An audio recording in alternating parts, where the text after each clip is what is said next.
Hello दोस्तों, आज हम लोग इंडियन पॉलिटिक्स की सीरीज़ को आगे बढ़ाते हुए जो सबसे इम्पोर्टेंट हम लोग का टॉपिक है भाग 1, उसे हम लोग याद करेंगे। 1 से लेकर 4 तक अनुच्छेद इसमें है। अनुच्छेद 1 से लेकर 4 तक, आर्टिकल 1 से 4 तक। देखिए, आर्टिकल 1 में बात की गई है इंडिया जो कि भारत है, जो राज्यों का संघ है। इसमें 28 राज्य हैं, 8 केंद्र शासित प्रदेश हैं। 28 राज्य हैं और 8 केंद्र शासित प्रदेश हैं, इसमें बात की गई है। अब देखिए, राष्ट्र की प्रकृति कैसी है, राष्ट्र का नाम कैसे पड़ा, उसके बारे में चर्चा करते हैं। जो इंडिया नाम पहले से ही प्रयोग में था, इंडिया जो नाम था वो पहले से ही प्रयोग में था, जबकि भारत नाम भारतीय संस्कृति से जुड़ा है। जो भारत नाम है वो हमारी भारतीय संस्कृति से जुड़ा है। भारतीय संविधान में जो समायोजन हुआ, एकोमोडेशन, जो एक सिद्धांत आया, उसी के सिद्धांत के आधार पर इन दोनों नाम को स्वीकार कर लिया गया कि इंडिया आपका रहेगा इंग्लिश में, उसे हम भारत कहेंगे। इसी के नाम पर, इसी के सिद्धांत पर इसे स्वीकार कर लिया गया, इंडिया जो कि भारत हम कहते हैं इसे। अब देखिए, राष्ट्र की प्रकृति कैसी है, जो भारत है उसकी राष्ट्र की प्रकृति कैसी है। भारतीय राष्ट्र की प्रकृति संघ है। मतलब संघ का मतलब है कि इसमें 28 राज्य हैं, 8 यूटी है, इसकी प्रकृति है यही। और जिसमें संघ राज्यों की मत समझौते का परिणाम नहीं है। संघ जो है राज्यों के मत समझौते का परिणाम नहीं है। भारतीय राज्य हैं संघ से अलग नहीं हो सकते। जो राज्य हैं वो संघ से अलग नहीं हो सकते। यही है मतलब उसकी प्रकृति, राष्ट्र की प्रकृति। अब चलिए अनुच्छेद 2 पढ़ते हैं हम लोग। क्या है अनुच्छेद 2? अनुच्छेद 2 कहता है नए राज्यों का प्रवेश।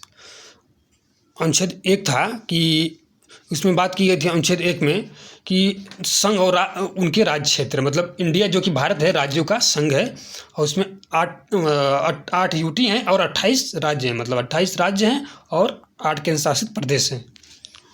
और दूसरे में देखिए नए राज्य का प्रवेश।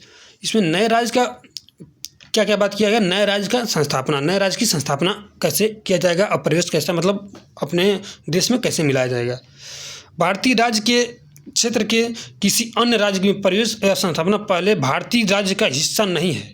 मतलब जो भारतीय राज्य का हिस्सा नहीं है, भारतीय देश में नहीं है, उसको मिलाने के लिए कैसे हम लोग मिलाएंगे। देखिए, सबसे पहले सिक्किम को कैसे मिलाया गया। सिक्किम देखिए पहले एक स्वतंत्र राज्य था अपना, किसी से जुड़ा नहीं था, या तो चीन की तरह जाता है या तो भारत की तरह जाता। तो क्या कहा, जैसे सिक्किम को हमने 35वें संविधान संशोधन 1974 के द्वारा भारत का सह राज्य का बनाया। मतलब सह राज्य, मतलब अभी सह राज्य का दर्जा दिया उसे, और 36वें संविधान संशोधन के द्वारा उसे पूर्ण राज्य का दर्जा मिल गया। मतलब सिक्किम को पहले हम लोगों ने सह राज्य का दर्जा दिया, उसके बाद 36वें संविधान संशोधन के द्वारा उसे पूर्ण राज्य का दर्जा दे दिया 1975 में।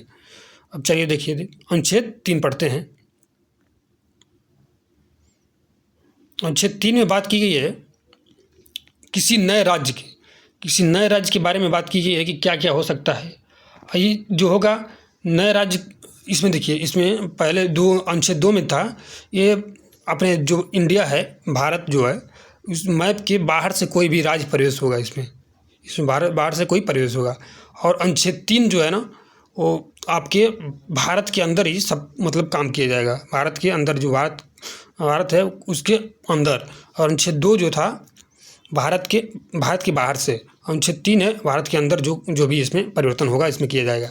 चलिए देखिए इसमें क्या क्या परिवर्तन हो सकता है। किसी नए राज्य में क्या क्या परिवर्तन हो सकता है। भारतीय राज्य क्षेत्र के अंदर क्या क्या हो सकता है। किसी नए राज्य का निर्माण हो सकता है, किसी नए राज्य का निर्माण कर सकते हैं। क्षेत्र में परिवर्तन कर सकते हैं, उसकी क्षेत्र में परिवर्तन कर सकते हैं। और उसके बाद क्षेत्र कम कर सकते हैं। कम करना, परिवर्तन मतलब वही कम करना, उसको बढ़ाना, घटाना। और 2 राज्यों को मिलाकर एक राज्य बना सकते हैं, 2 राज्यों को मिलाकर एक राज्य बना सकते हैं। किसी नए राज्य का निर्माण कर सकते हैं। जो तेलंगाना राज्य बना, देखिए उसी का निर्माण इसी के अंतर्गत अनुच्छेद 3 के अंतर्गत ही हुआ है। ठीक, अब चलिए आगे देखते हैं। ऐसे जो विधेयक लाए जाते हैं ये करने के लिए, वो 2 शर्त पूरी करते हैं, 2 शर्त पूरी करते हैं। जैसे विधेयक का जो विधेयक होगा राष्ट्रपति के पूर्व मंजूरी से पेश किया जाएगा। राष्ट्रपति उसको मंजूरी देगा तब पेश किया जाएगा।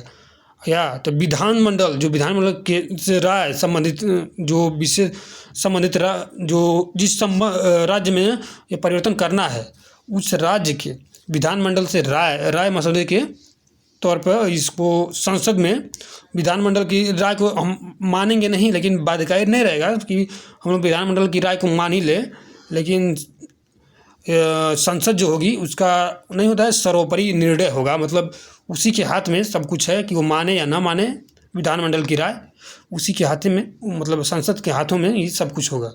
ठीक, एकात्मक लक्षण यहीं पर निहित है। मतलब अनुच्छेद 3 में ही हम देख सकते हैं कि पूरी शक्ति, जो अधिकतम शक्ति जो है वो संघ के पास है।